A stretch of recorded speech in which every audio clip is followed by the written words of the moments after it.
The style of an artist's work usually changes at a certain point in time. Francisco Goya, the master of Spanish Romanticism, has a clear distinction between his early and late years. Unlike the dark and gloomy atmosphere of his later years, his early works were surprisingly bright and beautiful. This is the case with Portrait of the Count of Florida Blanca, Picnic and Parasol, which he painted in 1783. In 1800, the Goya painted the naked Maha at the request of a high-ranking official, which caused a great stir.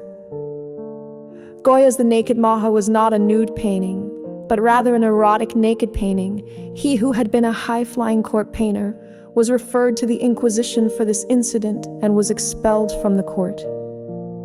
3 years later, Goya tried to cover up the incident by painting the naked Maha separately, but it was too late.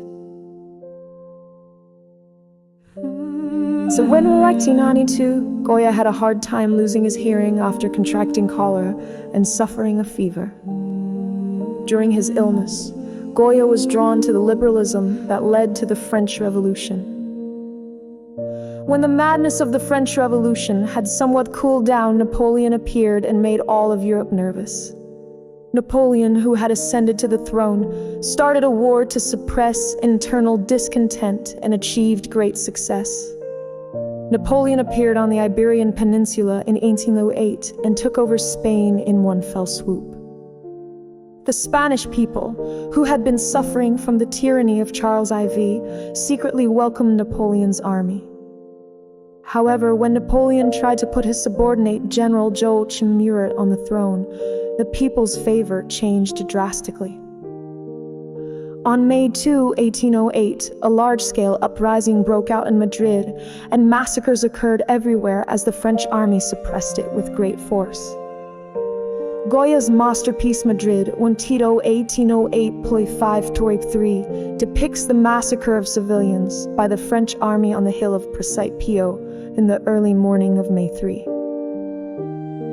The painting is dark in tone, with only one person in the middle wearing white clothes and spreading his arms, while the rest are covered with their eyes with both hands or have their heads down in fear, resignation, and terror.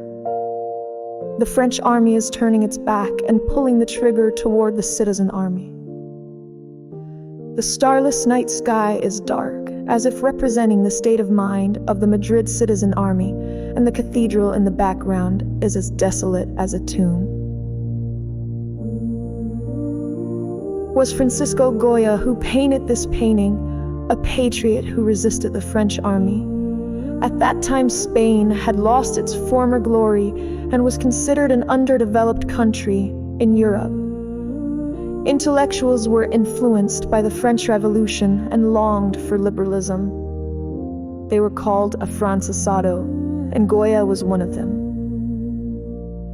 However, the French army that entered Spain was not enlightened, but rather ruthless oppressors and murderers. In 1814, the French army withdrew and Fernandez Fix and returned, but the reality did not improve at all. Goya found a house in the outskirts, called it the House of the Deaf, and began to paint black pictures while turning his back on the world.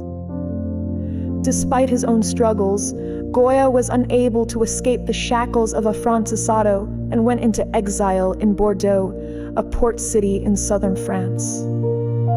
In 1822, shortly before his death, he left behind his life's masterpiece, Saturn devouring his sun. This work is one of 14 murals painted on the walls of his house in Bordeaux. This painting is based on Greek and Roman mythology and depicts a cursed god committing evil acts to release the curse. The question is, why did Goya paint such a gruesome and extreme painting? Perhaps it was because he thought he was cursed after his children died too early.